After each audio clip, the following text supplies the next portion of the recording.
Hello again, everyone. It's Brad Kessler, and welcome to This Old Cocktail Hour.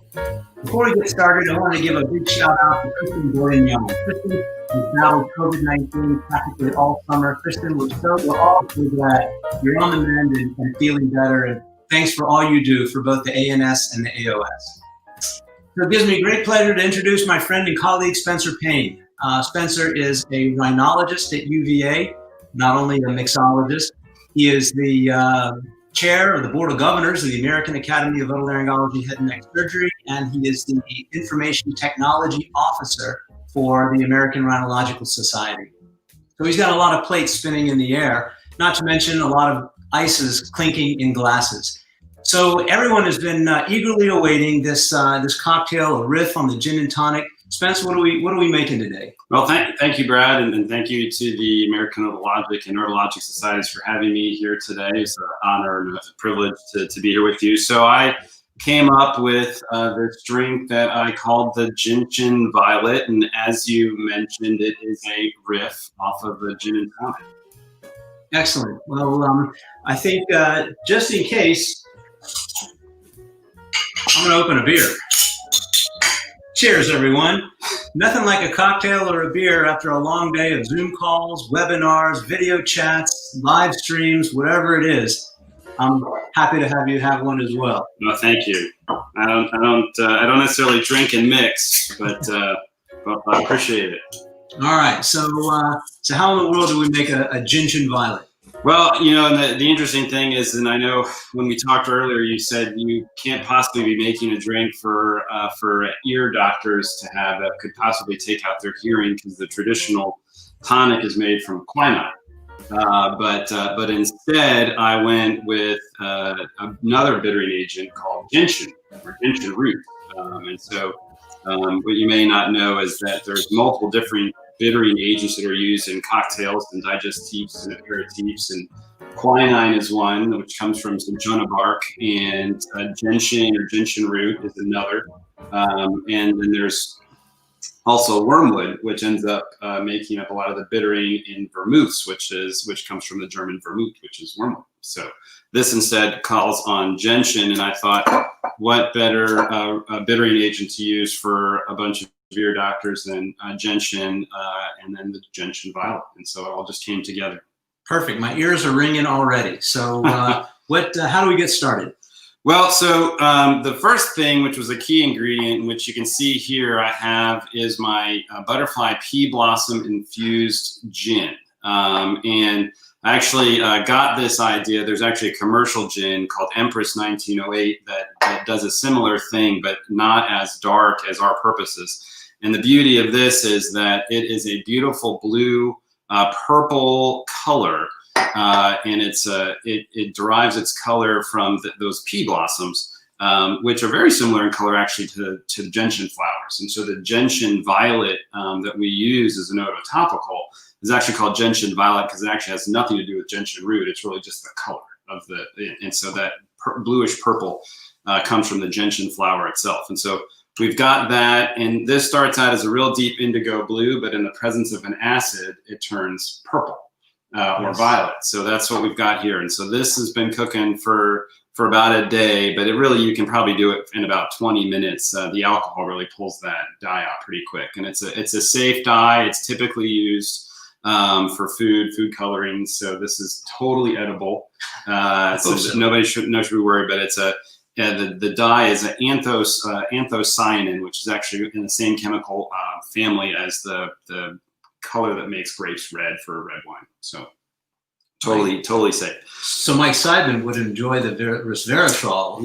He might very well. I'm sure there is a hop load of polyphenols in this beverage, so we're all going to be good. That's going to balance out our bittering ear deficits. So can I use the Bombay Sapphire? Can I use Tanqueray? Can I use most commercially available gins? Yeah, I think you could use any commercially available gin. I don't think, though, that a mixed drink or a cocktail is the one where you want to spend a ton of money, because really you're mixing it with other adjuncts, and so maybe the fine points of maybe very artisanal gins are going to be lost. So Hendrix, which is very cucumber forward, may not be that it's going to get lost in a drink like this, especially since we're trying to highlight some of the flavors of the gentian root. So, right. So we've got the gin, and then the other key ingredient, which is our gentian-based liqueur here. This is called Suze. And Suze is one of 2 French liqueurs that have made it into the United States over the past decade.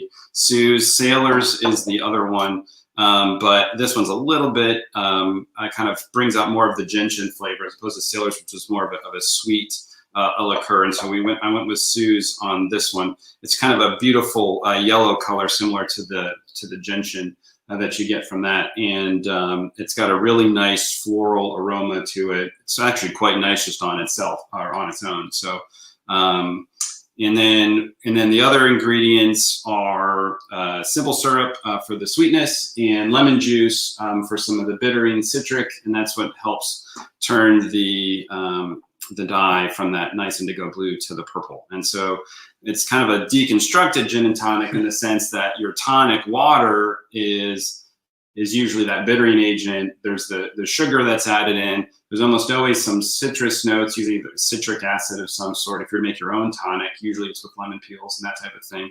And then we'll add the splash of soda later for the effervescence. Sounds good. So mastoiditis, mastitis, thrush, and a delicious cocktail. And tinea versicolor. And tinea versicolor. Of course. How could I have forgotten? Yeah, I mean, I just looked that up this morning in preparation, so it's but we'll see. So I guess we'll just get started. What you'll notice is, and if we'll go to the shot of our workspace, I've got glasses chilling already with ice water. It's important to have the ice water, not just ice. That chills the glass down a lot. Glass has a high specific heat, so it's going to take a lot of the coldness of your drink if you pour it into a warm or room temperature glass. So chilling that ahead of time is important. And then the other thing is that, you can either probably shake or stir this drink, for that matter. And each of those techniques involves a lot of dilution of the ice and chilling of the drink. Typically, though, a fruit juice-based cocktail is shaken because to get that lemon juice or the lime juice emulsified, it really needs a vigorous shake. But that's not so much of an issue with this drink, where I'm not necessarily trying to get the flavor of the lemon juice per se, but more of to get the color to turn purple. But we'll shake it because it adds some flair and it looks cool. So, and then you want to add your ingredients first. And add the ice second, so that you are not diluting the first thing that you add in even more than the last thing that you add in. You want it all to get diluted together. So I've got some of my gin here, so we'll go. That beautiful color, that's amazing. Yeah. Hopefully it comes out on the. And so we're making 2 drinks at a time here. So this is going to look like a couple of stiff pours, but I'm making them for both of us. So. Well, I should hope so. Yeah. So if you can make and talk at the same time. So we always hear about James Bond likes his martini shaken, not stirred. He does. What's the issue with that? Well, and so the issue with that is that because there's no real juice or any kind of fat-based, adjunct or anything like that in the drink, there's really no need for the shaking. And so in essence, when you shake it, instead of stirring it, it actually dilutes a lot quicker. Okay. But it chills the glass that much quicker. So a shaken cocktail will get down to about 20 degrees Fahrenheit, whereas a stirred cocktail will maybe get down to just about freezing, 32. But in order to get it that cold, there's also a lot of dilution. So a shaken martini will actually be more dilute. So it actually is, but colder. So perhaps less 007 manliness. So you got just the gentian there. Just so far, I've added the gentian. Okay. I've got my lemon juice. I'm going to add in here next. We had a ½ ounce per drink, so I'm going to add in a full ounce for the 2 of us. And then we've got our simple syrup, which is just from my little handmade glasses. Now you can vary this anywhere from 1/2 to 3/4 of an ounce per serving. That's usually what it takes for almost any mixed cocktails, 1/2 to 3/4 of an ounce of sweetener. I like mine a little bit drier, so we're just doing 1/2 ounce, but those watching could put in a full 3/4 if they wanted. And then, the key ingredient here is our gentian liqueur, the Suze. So we're going to add that in next. And again, this is kind of a strong flavor. Like, it's amazing how just adding only, 1/2 ounce per drink will go so far. But I mean, you can't really see into my metal measuring glass, but the drink is literally the same color as this bottle. It's quite incredible. So we'll add this in. Does this drink need a chaser? Tequila? Yeah, like a Corona, like a beer chaser. I think we're already set up. But the Suze is a liqueur, so it's not a high alcohol by volume. This is 20% alcohol. So, and then we did 2 ounces of gin. So the standard cocktail has about 2 ounces of liquor, and usually most like Manhattan, which has an ounce of vermouth. And the vermouths are all about 20%, 40 proof. So I think we're good there. So we've got the ingredients. I'm usually not that good at talking and doing things at the same time, which is fine. But no, I'm just making sure I added all the right ingredients. We did the sugar, the lemon, the gin, the Suze. I think we're good. So we'll get our ice added in here.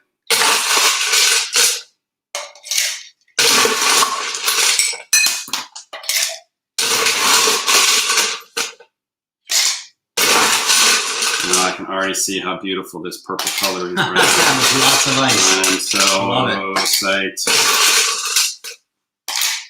All right.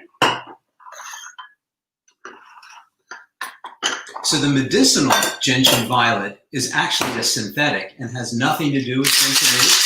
Yeah, no, it was created in, I think, 1890. And if I remember correctly, it's a methylated trimeric aniline dye. It has nothing to do with gentian root itself. You want to give this a good, maybe about a 12-second shake, and you can really already feel how cold that glass gets. After you're done shaking, now that air has gotten real cold in there, so if you're using a Boston shaker like this, it's going to take a little bit of English to get those apart. I was going to say you were going to wake up after Lou's baby. It's only a day old. And then what we're going to do is we're going to double strain this into our cocktail glasses. And the double strainer is important because there's going to be ice crystals in here. And you want to keep those from getting into our glass. That is beautiful. That looks like something you put in an ear.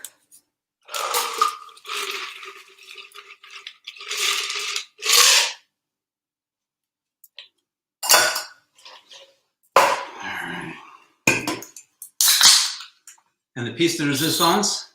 A little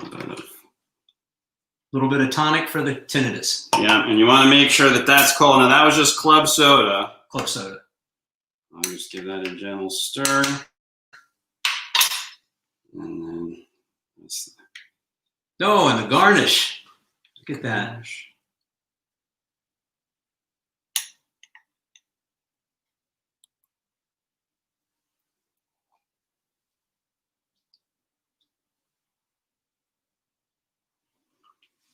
And there we have it. There you go. The gentian violet. The gentian violet. Let's give it a try. You get the fancy one. I was going to hand that to you. Cheers. Cheers, Brad. Thank you so much. You're welcome. Thank you, Spencer. This is great. Ooh. Cold and delicious. That is good. Quick question. If you don't have an infuser like that, how can you make the infused gin? I mean, any number of ways. You can use one of those tea balls. You could use. They have cheesecloth bags that you can use oftentimes for like making cheese or Greek yogurts. Oh, right. Or you could really just because the flours are so thick, you could probably just have it in a bath and then strain it out with a thin strainer or chinois. Sounds good. Yeah. Boy, this is absolutely delicious. Thank you very much. Everyone, the Gentian Violet, courtesy of Dr. Spencer Payne, a drink of his own making, actually. So with that, I don't see any comments or questions. Please don't forget, tomorrow morning, 10 a.m. sharp, ANS Super Saturday. Oh, there is a question. Oh, thank you very much. Cheers. So 10 a.m. tomorrow morning, we'll kick it off with ANS Super Saturday, our new study group, the Third Window Study Group, hosted by Drs. John Carey and Jerry Gianoli. We have the Facial Nerve Study Group, the William House Cochlear Implant Study Group, the Stereotactic Radiosurgery Study Group, and then Dr. Payne will be back to teach us how to make an old-fashioned. Everyone have a great night. Enjoy the evening, and we'll see you again tomorrow morning. Cheers. Cheers.